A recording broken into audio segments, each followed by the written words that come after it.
तो अब इसके बाद में हमारे पास में है नॉन न्यूटोनियन फ्लूइड का क्लासिफिकेशन, कि ये नॉन न्यूटोनियन फ्लूइड जो है कितनी तरह के होते हैं, कैसे इनको याद करना, ये सब चीजें मैं यहाँ पे बताऊंगा। तो नॉन न्यूटोनियन फ्लूइड, ये जो चीज आपके सामने है, ये प्रीवियस ईयर क्वेश्चन में बहुत पूछा गया है एंड प्री में पूछा गया है। प्री के लिए बहुत इंपॉर्टेंट है ये क्लासिफिकेशन, वेरी वेरी इंपॉर्टेंट। अब यहाँ पे क्या इंपॉर्टेंस रखता है वो मैं आप लोगों को समझाता हूँ। एक्चुअली में यहाँ पे याद करने में बड़ा प्रॉब्लम होता है, तो इसको अब हम समझेंगे। देखो, तो नॉन न्यूटोनियन फ्लूइड जो है वो दो तरह का होता है। कौन कौन से दो तरह का? एक होता है फ्लो डिपेंडेंट, यानी कि वो फ्लूइड जो फ्लो पे डिपेंड कर रहा होता है, और दूसरा होता है टाइम डिपेंडेंट, जो यानी कि जो किस पे डिपेंड कर रहा होता है? टाइम पे डिपेंड करता है। तो दो तरह के फ्लूइड्स ऐसे होते हैं, एक फ्लो डिपेंडेंट, एक टाइम डिपेंडेंट, दो तरह के फ्लूइड्स हैं। फ्लो डिपेंडेंट जो आपके सामने है, फ्लो डिपेंडेंट भी आगे फर्दर तीन तरह के होते हैं। वो तीन तरह के कौन से? एक होता है यहाँ पे सूडोप्लास्टिक, एक होता है यहाँ पे डायलेटेंट, एक यहाँ पे होता है बिंगम प्लास्टिक। तीन तरह के फ्लूइड्स होते हैं फ्लो डिपेंडेंट में, एक आपका सूडोप्लास्टिक, एक आपका डायलेटेंट, एक आपका बिंगम प्लास्टिक। इनको हम याद कर लेंगे, नाम यहाँ पे अच्छे से याद कर लेना क्योंकि बहुत इंपॉर्टेंस है इनकी। एक आपका सूडोप्लास्टिक, एक डायलेटेंट, एक बिंगम प्लास्टिक, ये तीन तरह के नाम है। देन उसके बाद में हमारे पास में यहाँ अब आ जाता है टाइम डिपेंडेंट में। टाइम डिपेंडेंट में भी दो तरह के हो जाते हैं आगे।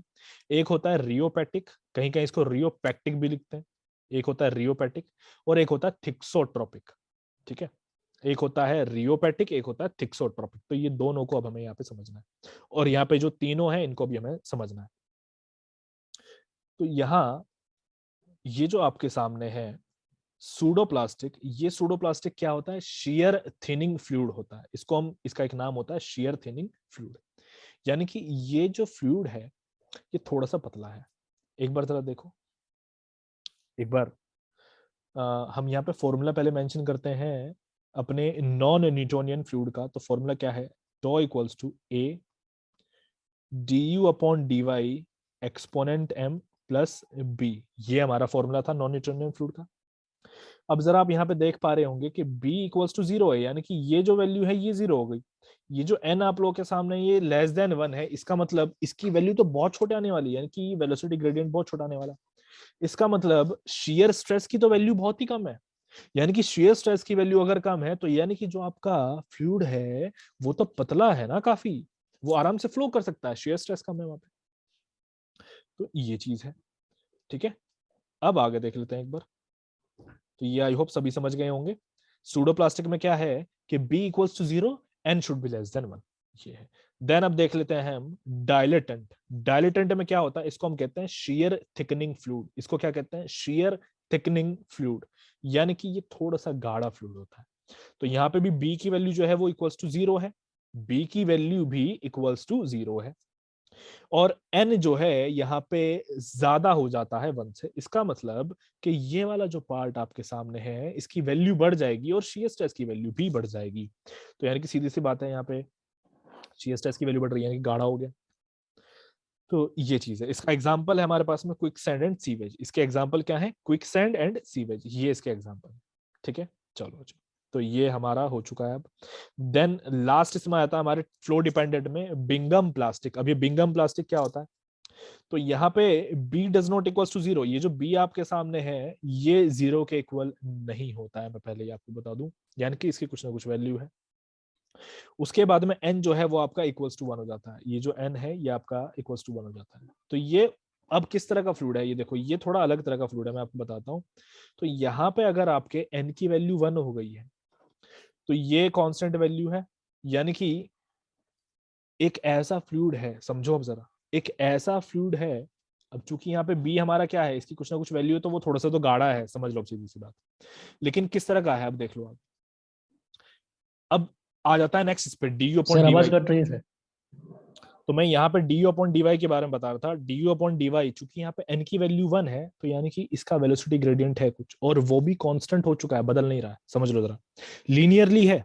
लीनियरली कहने का मतलब यानी कि जितना ऐसे ये है इस तरीके से, ठीक है, तो लीनियर है, एकदम सीधी लाइन है यहाँ पे। तो यहाँ पे ये वो वाला फ्लूइड होता है जो थोड़ा सा गाढ़ा है, यानी कि जो एग्जांपल में देखो आप यहाँ पे क्लियरली मेंशन है, टूथपेस्ट, कॉस्मेटिक क्रीम, क्लियरली यहाँ पे मेंशन है। यानी कि ये ऐसा फ्लूइड है जो क्या है, टूथपेस्ट होगा, कॉस्मेटिक क्रीम्स होंगी, तो कुछ इस तरह की चीजें। ठीक है, तो ये हमारा बिंगम प्लास्टिक हो गया। बिंगम प्लास्टिक के बारे में मैं आपको एक वर्ड और बता देता हूँ, इसको एक नाम से और जाता है, इसको हम कहते हैं आइडल प्लास्टिक। इसका एक नाम और है और उसको हम कहते हैं आइडल प्लास्टिक।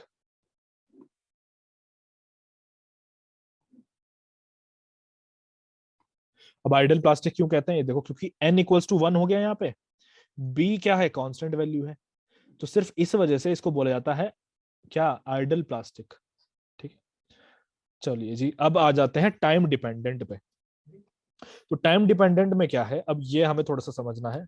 टाइम डिपेंडेंट में एक हमारे पास में आ जाता है यहाँ पे रियोपैटिक, एक आ जाता है थिक्सोट्रोपिक। एक रियोपैटिक, एक थिक्सोट्रोपिक।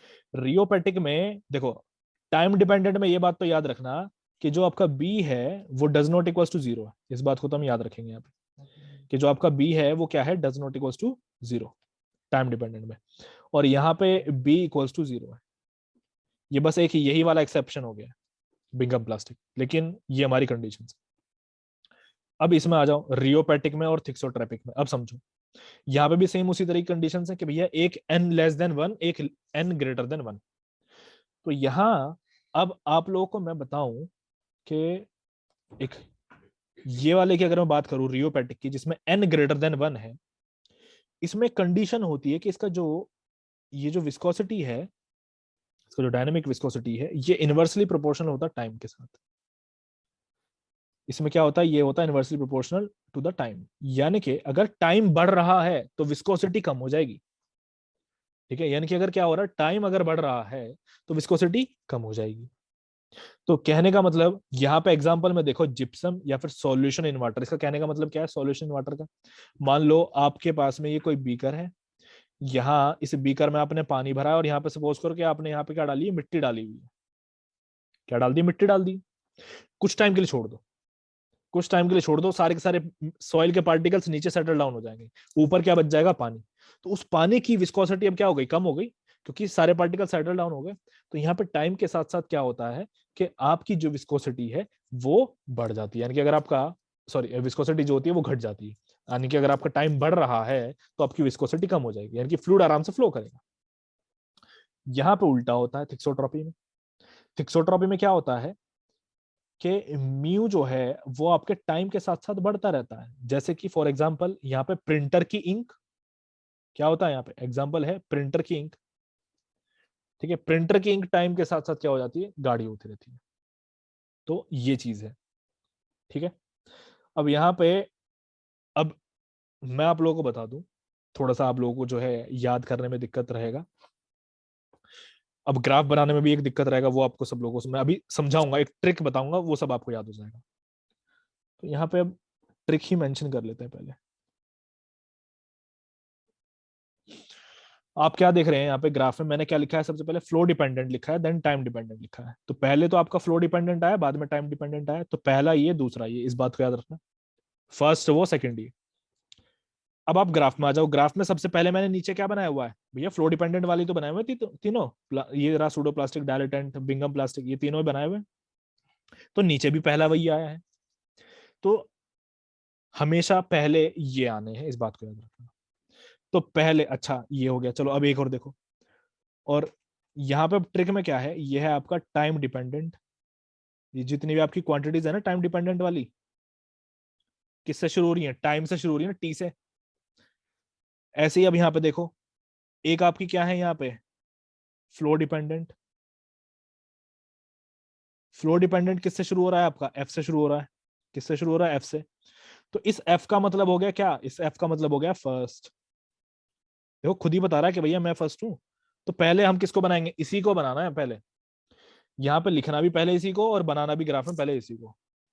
ठीक है, सभी को क्लियर हो गया, थोड़ा सा तो माइंड में जो है कंफ्यूजन से क्लियर हो गया कि भैया बनाना किसको पहले। चलो अब आगे देखते हैं। अब मैं ये ग्राफ के लिए बता देता हूँ, क्योंकि अब क्या होगा कि आप लोग ये तो समझ गए कि भैया फ्लो डिपेंडेंट पहले लिखना है, टाइम डिपेंडेंट बाद में लिखना है, लेकिन उसके अंदर क्वांटिटीज क्या लिखनी है ये तो याद नहीं रहेगा, ये मेन प्रॉब्लम है। तो अब देखो इसके लिए हमें क्या करना है, यहाँ पे चलो, तो अब यहाँ पे मैं बता रहा था कि ये ग्राफ बनाना कैसे है।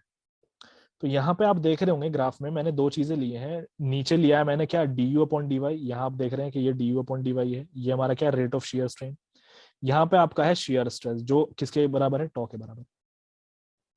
अब यहाँ पे मैंने क्या लिया, टॉ नॉट लिया है। ठीक है, क्या लिया हुआ है, टॉ नॉट लिया हुआ है। यानी कि ये जो है नॉन न्यूटोनियन में ये वाले, यहाँ पे आप क्या करेंगे, यानी कि इसका मतलब B does not equal to zero है।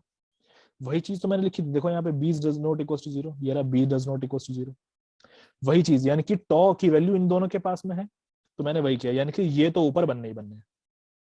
ठीक है, ऐसे ही यहाँ पे देखो बी, इसमें भी does not equal to zero है, तो ये आ गया यहाँ पे बिंगम प्लास्टिक है। ये बस एक एक्सेप्शन है।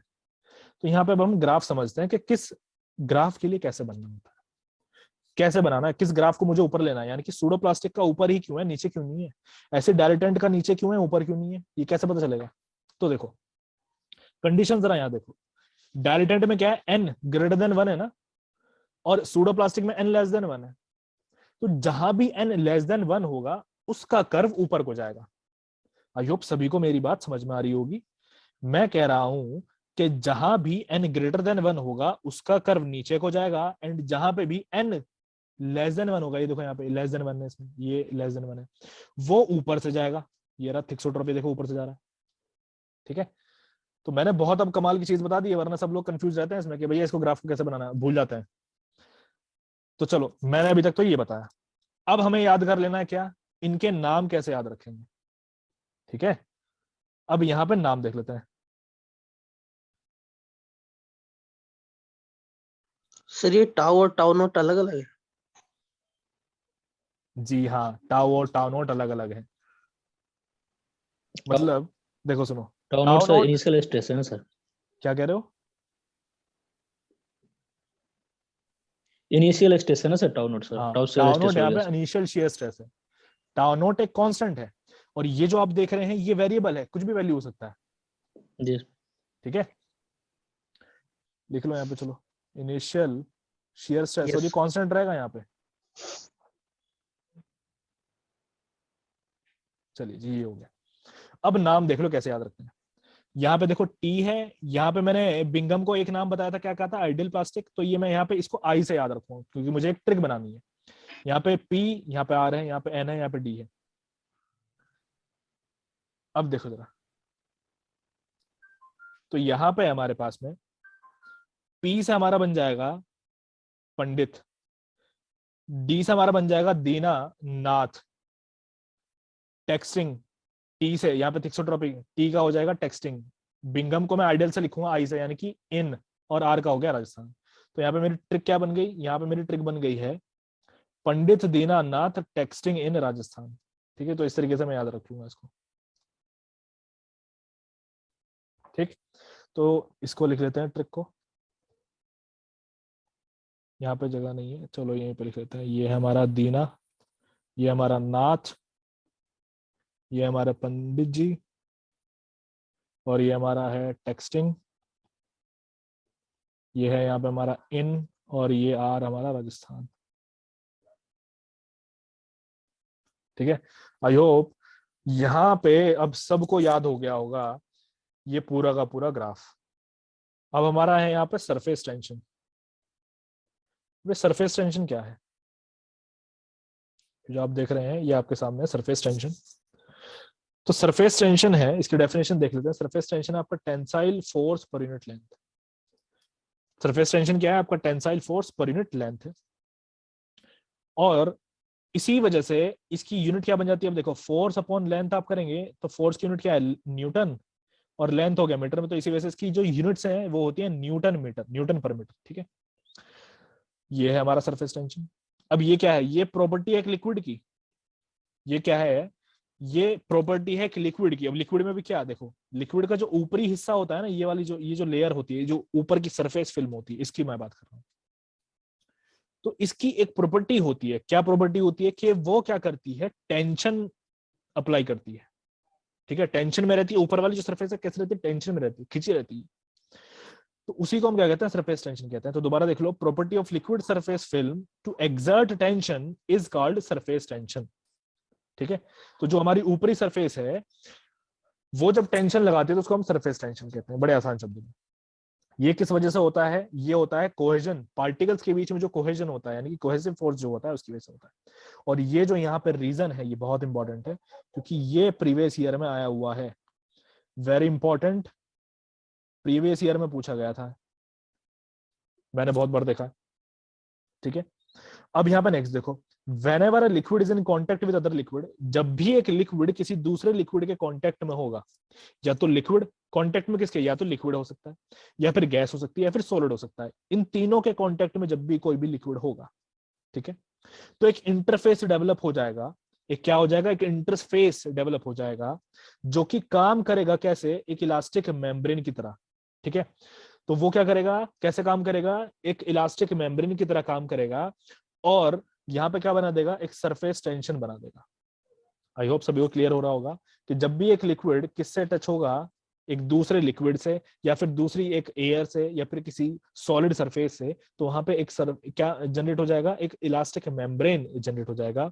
ठीक है, और वो क्या होगा? एक सरफेस टेंशन बना देगा। तो ये है हमारा सरफेस टेंशन। आई होप यहां तक सभी को ये हो गया होगा क्लियर, आसान सी चीज है। अब इसके बाद में हम देख लेते हैं, यहाँ पे नोट करके मैंने कुछ लिखा हुआ था। लिक्विड के लिए जो सरफेस टेंशन है वो डिक्रीज हो जाता है टेम्परेचर के बढ़ने से। लिक्विड में जो हमारा सरफेस टेंशन है वो क्या हो जाता है? वो डिक्रीज हो जाता है टेम्परेचर के बढ़ने से। तो ये प्रीवियस ईयर के क्वेश्चन में पूछा गया है, बहुत इंपॉर्टेंट है, इस बात को याद रखना। इसके बाद में दूसरा देखो, सरफेस टेंशन ही एक ऐसा कारण है जिसकी वजह से लिक्विड की जो जो हमारा पानी है, पानी की जो बूंदें होती हैं, वो एक गोल सरफेस, एक spherical surface, sorry spherical shape ले लेती हैं। तो हमारा पानी की जो छोटी छोटी बूंदें होती हैं वो गोल ही क्यों होती हैं? भैया ट्रायंगल भी हो सकती हैं, रेक्टेंगल भी हो सकती हैं, लेकिन गोल ही क्यों होती हैं? उसका सिर्फ रीजन है, वो है क्या? Surface tension. उसका क्या रीजन है? Surface tension. ठीक है, चूंकि उससे क्या होगा? हमारा मिनिमम सरफेस एरिया हो जाता है। ठीक है, मिनिमम सरफेस एरिया उसका हो जाता है। क्लियर होगी बात? आई होप यहां तक सभी को। अब यहाँ पे देख लेते हैं हमारा जो एयर और वाटर का इंटरफेस होता है, एयर और वाटर इंटरफेस, यानी कि जो भी जस्ट मैं अभी ऊपर बात कर रहा था, एक हम क्या करेंगे? इंटरफेस डेवलप हो जाता है। इंटरफेस क्या होता है? जब भी कांटेक्ट में आएंगे, देख लो मैं तुम लोगों को बताता हूं, जब भी कांटेक्ट में दो चीजें आएंगी, मान लो यहाँ पे हमारा वाटर है एंड यहाँ पे हमारा सॉलिड है, ये हमारा क्या है? ये सॉलिड है। तो यहाँ पे ये जो बीच में ये जो चीजें हैं ना, ये जो आपके जस्ट एकदम टच हो रहा है, ये रहा, इसको हम कहते हैं इंटरफेस। ठीक है, तो यहाँ पे जब भी एयर और वाटर मिलते हैं तो थीटा जो एंगल बनता है वो होता है 0 डिग्री। ये सरफेस टेंशन में भी आएगा। ठीक, सिग्मा की जो वैल्यू है, सिग्मा हमारा क्या सरफेस टेंशन है, उसकी वैल्यू होती है 0.073 न्यूटन पर मीटर। और अगर एयर और मरकरी का इंटरफेस होगा, यानी कि हवा और मरकरी आपस में मिलेंगे, तो एंगल बनता है 130 डिग्री। वैसे तो अगर मैं एग्जैक्टली एंगल की बात करूं तो ये 128 डिग्री होता है, 130 डिग्री नहीं होता, 128 डिग्री होता है। एग्जैक्ट एंगल होता है 128 डिग्री। ठीक है, और यहाँ पे सिग्मा की वैल्यू होती है 0.480 न्यूटन पर मीटर। ये वैल्यूज है। ठीक है, तो आई होप ये भी सभी को क्लियर हो गया होगा। इसके बाद में मैंने यहाँ पे कुछ इंपॉर्टेंट चीजें जो है, जो एग्जाम में पूछी गई है बहुत, मैंने ये नोट करके रखी हुई है। एक एटीएम होता है, 1 एटीएम, यानी कि 1 एटमॉस्फेरिक प्रेशर की बात हो रही है। तो जो हमारा 1 एटीएम होता है वो होता है 10.1 मीटर के बराबर। किसके? 10.1 मीटर ऑफ वाटर। कहने का मतलब क्या है, समझो यहाँ पे कहने का क्या मतलब है। मान लो कि ये मेरा एक कॉलम है, ये मेरा क्या है? कॉलम है, और इसके अंदर मैंने क्या किया हुआ? पानी भरा हुआ है, वाटर इसके अंदर फिल है। तो यहाँ पे क्या होगा? प्रेशर होगा, यहाँ पे प्रेशर होगा। तो 1 एटीएम प्रेशर तब होगा जब मैं पानी को यहाँ 10.1 मीटर तक फिल कर दूंगा। ये है कहने का मतलब, जब मैं पानी को कहां तक फिल कर दूंगा? 10.1 मीटर तक फिल कर दूंगा, तो मेरा क्या होगा? 1 एटीएम प्रेशर जनरेट हो जाएगा। मरकरी के केस में वो जो है बहुत कम होता है। मरकरी में देख लो, मरकरी में क्या होता है? बहुत ही कम होता है। 760 mm ही काफी है 1 एटीएम बनाने के लिए। तो यही कारण है कि प्रेशर की जो भी हमारे डिवाइसेस होते हैं, जो इंस्ट्रूमेंट्स होते हैं, उसमें हम मरकरी यूज करते हैं फॉर द प्रेशर मेजरमेंट। यही रीजन है, क्योंकि साइज बहुत छोटा हो जाता है। अब यहाँ पे देख लो 1 ATM जो होता है, 1 ATM जो होता है वो बराबर होता है 1.013 बार के, 1.013 बार के बराबर होता है। ठीक, और देख लो यहाँ पे एक ऐसे ही ये होता है 101.325 kPa के बराबर भी। किसके बराबर होता है? 101.325 kPa के बराबर होता है 1 ATM हमारा। ऐसे यहाँ पे 1 पास्कल है। अब ये 1 पास्कल जो है ये किसके बराबर है? 1 न्यूटन पर मीटर स्क्वायर के बराबर है। 1 पास्कल किसके बराबर है? हमारे 1 न्यूटन पर मीटर स्क्वायर के बराबर है, या फिर 10⁶ न्यूटन पर mm स्क्वायर के बराबर है। ये भी आप देख लेंगे यहाँ पे। अब आगे देख लो, यहाँ पे कुछ और चीजें हैं, जैसे कि 1 टॉर जो है हमारा वो किसके बराबर होता है? 1 mm ऑफ मरकरी के बराबर भी होता है। इसको हम याद रखेंगे। 1 टॉर किसके बराबर होता है? 1 mm ऑफ मरकरी के बराबर होता है। ऐसी और भी कुछ कुछ छोटी छोटी चीजें हैं, जैसे कि 1 बार, जो हमारा 1 बार है वो किसके बराबर है? वो है 10⁻² kPa के बराबर। 1 बार जो है किसके बराबर है? 10⁻² kPa के बराबर है। ये रहा आप लोगों के सामने यहाँ पे लिखा हुआ है 10⁻² kPa या फिर 10⁵ kPa, ये मेंशन्ड है। आगे देख लो, ऐसी 1 ATM मैंने जैसा भी बताया था किसके बराबर है? 101.325 kPa के बराबर है। ये जो आप देख पा रहे हैं ये वाली वैल्यू 101.325 kPa ये रही। इसको अगर मैं अब ये बहुत इंपॉर्टेंट चीज है यहाँ पे जो आप देख रहे हैं ना आप लोग अपने सामने, ये बहुत इंपॉर्टेंट चीज है ये वाली, वेरी इंपॉर्टेंट। यहाँ पे मैंने क्या किया है? मैंने इसमें यूनिट्स चेंज कर दिए। मैंने क्या किया? यूनिट्स यहाँ पे चेंज कर दिए। कैसी यूनिट्स चेंज कर दी है? मैं उसको लेके आ गया हूँ किलोग्राम फोर्स पर सेंटीमीटर स्क्वायर में। तो जब यूनिट हमारी ये होगी तो ये हो जाएगा 1.013 kgf पर सेंटीमीटर स्क्वायर। ठीक है, या फिर एक यूनिट और ये होगी न्यूटन पर mm स्क्वायर में। अगर मैं इसको ले लूंगा तो ये हो जाएगा 0.1013। देखो सुनो, ये कन्वर्जन के बारे में जैसे मैंने भी जिक्र किया था थोड़ी देर पहले कि भैया जो हमारी डेंसिटी वगैरह है उसका कन्वर्जन हमसे आना चाहिए। तो यहाँ पे मैंने वही किया हुआ है, उनका कन्वर्जन करके मैंने खुद से रखे हुए हैं कि अगर न्यूटन पर mm स्क्वायर में पूछ लेगा तो फिर वैल्यू क्या होगी, किलोग्राम फोर्स पर सेंटीमीटर स्क्वायर में पूछ लेगा तो वैल्यू क्या होगी। तो ये सब कन्वर्जन आपसे आने चाहिए। करना ही क्या है? डिविजन और मल्टीप्लीकेशन तो करना है, बस यही होता है इसमें। अब इसके बाद में एक और चीज है जो आप लोगों से आनी चाहिए, वो देख लेते हैं। वो है यहाँ पे एक डिफरेंस है प्रेशर। कल करे सर आप? इसको खत्म कर लेते हैं, थोड़ा सा रह गया। अरे आज तो इंटरनेट कनेक्शन सही ठीक है चल रहा है, तुम लोग अब थक जाओगे।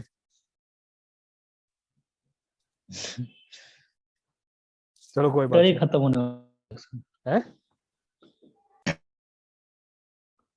है। चैप्टर खत्म ही होने वाला है इंट्रोडक्शन अब। हाँ खत्म होने वाला है, इसलिए मैं कह रहा हूँ थोड़ा सा रह गया, बस इसको खत्म कर लेते हैं। यहाँ पे देखो, अब ये ठीक। क्या है? Absolute pressure. यहाँ पे है गेज प्रेशर, और यहाँ पे एटमॉस्फेरिक प्रेशर, और यहाँ है वैक्यूम प्रेशर, यहाँ है एब्सोल्यूट जीरो प्रेशर। तो ये जो चीजें हैं ये भी बहुत इंपॉर्टेंट है। एक्चुअली में क्या हुआ था मैं तुम लोगों को बताऊं, ये भी मैंने बहुत ढूंढी थी जब अपने टाइम की बात है, जब मैं देख रहा था कि क्वेश्चंस में ये सब चीजें आ रही हैं तो इनका डिफरेंस समझना जरूरी हो गया था। तो मैंने क्या किया कि पहले इन्हीं का अंतर जो है समझ लेते हैं, और ये बहुत सही है समझने के लिए। तो यहाँ पे क्या है देख लो, क्लियरली मेंशन्ड हो रहा है। यहाँ पे एक होता है आपका एब्सोल्यूट जीरो प्रेशर, जो नीचे होता है, सबसे नीचे होता है एब्सोल्यूट जीरो प्रेशर। उससे 1 पॉइंट, ये देख रहे होंगे ना आप यहाँ पे, एक सेकंड। उससे क्या हुआ कि यहाँ पे आप देख रहे हैं ये 1 पॉइंट इतना वैल्यू जो है, यानी कि 1 ATM ऊपर आपका होता है एटमॉस्फेरिक प्रेशर। एटमॉस्फेरिक प्रेशर कहां पे होगा? 1 ATM ऊपर होगा। तो उस ATM प्रेशर से ऊपर जितने भी प्रेशर होते हैं, अगर मैं ATM प्रेशर को रेफरेंस लेकर के प्रेशर मेजर करूंगा ना, और उससे ऊपर आएगा तो उसको बोला जाता है गेज प्रेशर। अगर मैं एटमॉस्फेरिक प्रेशर को रेफरेंस लेकर के मेजर करूंगा प्रेशर, तो वो गेज प्रेशर होंगे या फिर वैक्यूम प्रेशर होंगे। अब वो डिपेंड करेगा कौन सा गेज होगा कौन सा वैक्यूम होगा। अगर ऊपर चले गए वैक्यूम सॉरी एटमॉस्फेरिक प्रेशर से तो वो गेज प्रेशर, और एटमॉस्फेरिक प्रेशर से अगर नीचे आ गए तो वो वैक्यूम प्रेशर। पहली चीज क्लियर। दूसरा देखो, अगर मैं एब्सोल्यूट जीरो से मेजर करूंगा तो वो एब्सोल्यूट प्रेशर कहलाएंगे। ये देख रहे हो आप, ये देखो मैंने यहां से इसी स्केल से मेजर किया एब्सोल्यूट जीरो से, तो फिर वो क्या कहला रहे हैं? वो कहला रहे हैं एब्सोल्यूट प्रेशर। आप देख पा रहे होंगे क्या कहला रहे हैं? Absolute pressure. चाहे वो ऊपर आए चाहे फिर वो नीचे आए, वो क्या कहलाएंगे? वो एक ही शब्द कहलाएंगे, एब्सोल्यूट प्रेशर। तो यहाँ पे आप देख सकते होंगे पी एब्सोल्यूट क्या है? P atmospheric plus P gauge. देखो जो ऊपर वाला है, अगर मुझे पी एब्सोल्यूट निकालना है तो फिर मैं क्या करूंगा, पी एटमॉस्फेरिक में ये जो पी गेज है ये मैं ऐड कर दूंगा। ऐसे अगर मुझे यहाँ वाला नीचे वाला निकालना होगा तो मैं क्या कर दूंगा, इस पी एटमॉस्फेरिक में से ये जो आपका वैक्यूम प्रेशर है ये मैं माइनस कर दूंगा, तो मुझे यहाँ पे क्या मिल जाएगा, एब्सोल्यूट प्रेशर मिल जाएगा। तो आप लोग देख पा रहे हैं ये मैंने यहाँ पे फॉर्मूले बना करके रखे हुए, ये इजी फॉर्मूले हैं। ठीक है, ये सब आई होप क्लियर हो गया होगा। अब इसके बाद में बस ये लास्ट लाइंस हैं हमारी कि मेजरमेंट वगैरह कैसे करने हैं, इसको देख लो बस। तो हमारा कुछ एक डिवाइस होता है प्रेशर के मेजरमेंट के लिए, इसमें एक डिवाइस हमारा है पीजोमीटर, एक डिवाइस है यहाँ पे पीजोमीटर। अब ये पीजोमीटर किस लिए होता है, ये पीजोमीटर यूज किया जाता है स्मॉल या फिर पॉजिटिव प्रेशर के मेजरमेंट्स के लिए। पीजोमीटर किस लिए यूज होता है, स्मॉल या फिर पॉजिटिव प्रेशर के मेजरमेंट्स में ही हमारा पीजोमीटर को इस्तेमाल किया जाता है। ठीक है, इसके बाद में अब देखो मैनोमेट्रिक लिक्विड है, यहाँ पे एक कंडीशन है मैनोमेट्रिक लिक्विड के बारे में। यहाँ पे क्या कंडीशन है, ये एमसीक्यू से पूछी जाती है। ये कंडीशन क्या पूछा जाता है कि हम किस लिक्विड को मैनोमेट्रिक लिक्विड चूज करेंगे। कंडीशन है यहाँ पे उसकी डेंसिटी हाई होनी चाहिए, वेपर प्रेशर लो होना चाहिए। तो जिसमें भी ये कंडीशन होंगी तो हमारा सही और अच्छा मैनोमेट्रिक लिक्विड बनेगा।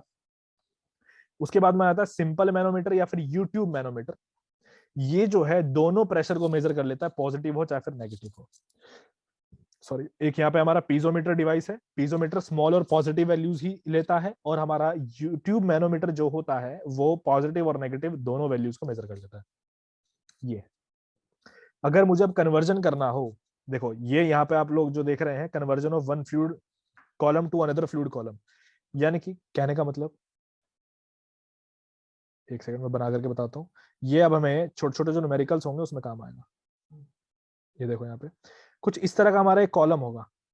हैंड यहाँ पे ड्राइंग जो है थोड़ी सी बिगड़ी हुई है, लेकिन कॉलम जरा समझ लेना बस। तो यहाँ पे मान लो यहाँ पे एक तरह का लिक्विड आपका फिल्ड है, यहाँ पे जो मैं ब्लू वाला बना रहा हूँ, और यहाँ पे मैं दूसरा एक कलर ले लेता हूँ, इसको लाइट ब्लू ले लेते हैं चलो, या फिर ब्लैक ले लेते हैं, ज्यादा विजिबल है। यहाँ पे आपका ब्लैक है, तो मान लो ये आपके दोनों लिक्विड्स जो है डिफरेंट है। तो मान लो ये जो हाइट आपको यहाँ पे मिल रही है ब्लैक वाले लिक्विड की, ये है H1, और इसकी जो डेंसिटी है वो है ρ1। ऐसे ही यहाँ पे आप जो देख रहे हैं ये डार्क ब्लू वाले की, यहाँ पे जो आप हाइट देख पा रहे हैं ये हाइट है H2, और इसकी जो डेंसिटी है वो है ρ2 डेंसिटी है। तो फिर सॉल्यूशन कैसे किया जाए, क्वेश्चन आता है इस तरह का, आपको एक यूट्यूब मैनोमीटर मिलेगा और उसमें कह देगा कि एक ही सारी वैल्यूज गिवन होंगी, दूसरे का पूछेगा। तो यहाँ पे आप इस रिलेशन का यूज करके वो निकाल लेंगे। ये तो यहाँ पे रो डेंसिटी है, ऐसे ही एक और रिलेशन बनता है रिलेटिव डेंसिटी के ऊपर, ये ऐसा आपका रिलेटिव डेंसिटी, तो आप इस तरीके से इसको भी निकाल सकते हैं। फिर आपका नेक्स्ट आ जाता है गेज प्रेशर, जो है आपका पॉजिटिव, नेगेटिव और जीरो तीनों हो सकता है। गेज प्रेशर आपका तीनों हो सकता है, पॉजिटिव भी हो सकता है, नेगेटिव भी हो सकता है, एंड जीरो भी हो सकता है। इसके बाद में नेक्स्ट हमारा है कैपिलरी एक्शन, बस ये लास्ट पेज है, यहाँ पे खत्म हो जाएगा पहला chapter. Capillary action, capillary action में हमारा क्या है, हाइट ऑफ वाटर निकालना है कैपिलरी ट्यूब में, तो उसके लिए हमारे पास में फॉर्मूले होते हैं। फॉर्मूला है H = 4 sigma cos theta upon रो GD। थीटा वो एंगल है जो कांटेक्ट में बनता है, यानी कि लिक्विड और मेटेरियल के बीच में बनता है। जैसे कि मैंने अभी बताया था, एयर और लिक्विड, एयर और वाटर के इंटरफेस पे एंगल 0 होता है, एयर और मरकरी के इंटरफेस पे एंगल 128 डिग्री होता है। तो ये वही एंगल की बात यहाँ पे हो रही है। ठीक है, तो ये आपका एंगल होगा। सिग्मा आपका सरफेस टेंशन है, रो आपका डेंसिटी है जो भी मटेरियल आप यूज करेंगे, जी आपका क्या है, आपका डेंसिटी, सॉरी जी 9.81 है। ठीक है, एक्सेलरेशन ड्यू टू ग्रेविटी, और डी आपका डायमीटर होगा। किसका डायमीटर होगा, जो भी आप कैपिलरी ट्यूब यूज कर रहे हैं उसका डायमीटर होगा, ये डायमीटर है। ठीक है, डी जो है आपका डाया है कैपिलरी ट्यूब का, इस बात को हम याद रखेंगे, ये डी है dia of capillary tube.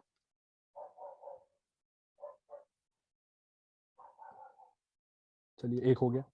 Next अब यहाँ पे मान लो, खैर आपके लिए यही सबसे ज्यादा जो है इंपॉर्टेंट है, दूसरा वाला ये जो फॉर्मूला है ये इतना कुछ खास इंपॉर्टेंट नहीं रखता, आप इसको छोड़ सकते हैं इसमें, लेकिन मैं फिर भी बताता हूँ। जैसे यहाँ पे रो भी मैंने लिखा हुआ है, ये क्यों है, ये है मान लो दो लिक्विड आपस में क्या है, टच कर रहे हैं, कॉन्टेक्ट सरफेस में दो लिक्विड, तो तब क्या होगा, मुझे घटानी पड़ेगी एक की डेंसिटी। तो यहाँ पे आप देख रहे होंगे, when a liquid surface supports another liquid of density rho B, then rise in capillary is given as. तो यहाँ पे हमारा जो राइज है वो दिया जाएगा इस फॉर्मूले से।